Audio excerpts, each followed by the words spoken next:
Sebelum itu saya nak ucap terima kasih kepada Menteri di atas usaha membuka kaunter aduan talian telekomunikasi di luar, dan saya harap usaha ini dapat dicontohi oleh kementerian-kementerian lain kerana ia banyak membantu kami ahli-ahli parlimen.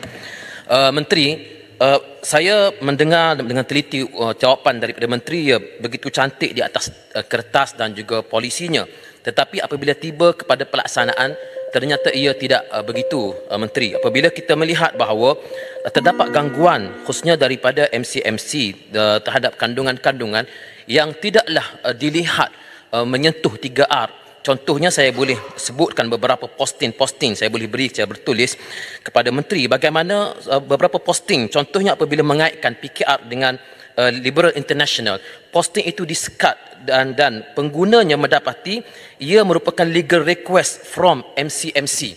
Itu merupakan satu bukti bahawa MC-MC telah digunakan untuk kepentingan parti-parti yang ada di dalam kerajaan. Sepatutnya hujah ini perlu dilawan dengan hujah, bukan dengan menutup posting-posting seperti itu. Jadi ini persoalan yang dibangkitkan, dan ia bukan dibangkitkan oleh kami ahli-ahli politik semata-mata.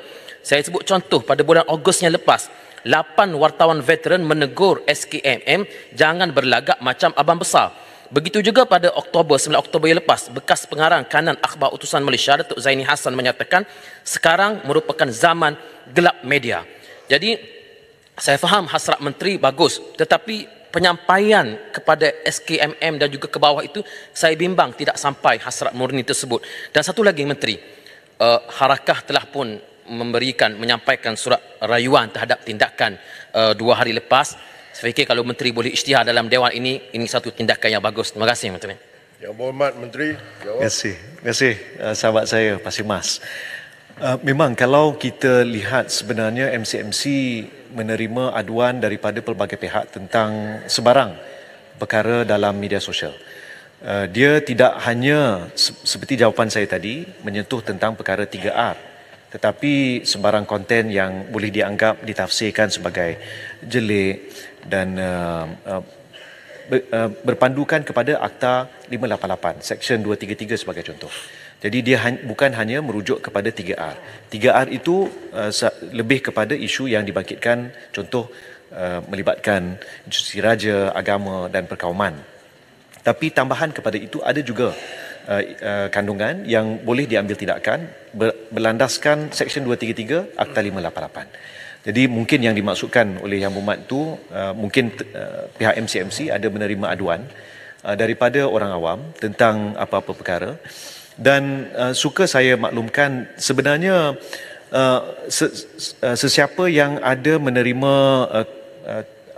kandungannya terkesan dengan cara ini boleh memohon dengan pihak MC-MC dan juga dengan platform media tersebut. Ya, sekiranya platform media dan pihak MC-MC meneliti semula dan selepas itu diputuskan dikembalikan, maka dikembalikan, tidak menjadi masalah. Ya, boleh dibuat rayuan. Tapi saya juga ingin ambil kesempatan Datuk Yang Tua untuk mengingatkan bahawa kadang-kala bila kita lihat media sosial juga, platform-platform ini juga mempunyai garis panduan ataupun piawaian kawal selia mereka sendiri. Dan kadang-kala konten-konten yang kita tak sangka diturunkan. Saya bagi contoh, sewaktu selepas himpunan di Axiata, Malaysia bersama Palestin, satu kandungan daripada yang mengandungi ucapan Yang Amat Berhormat Perdana Menteri telah diturunkan. Dan bila kita tanya dengan pihak TikTok kenapa, katanya ada grafik-grafik yang terlalu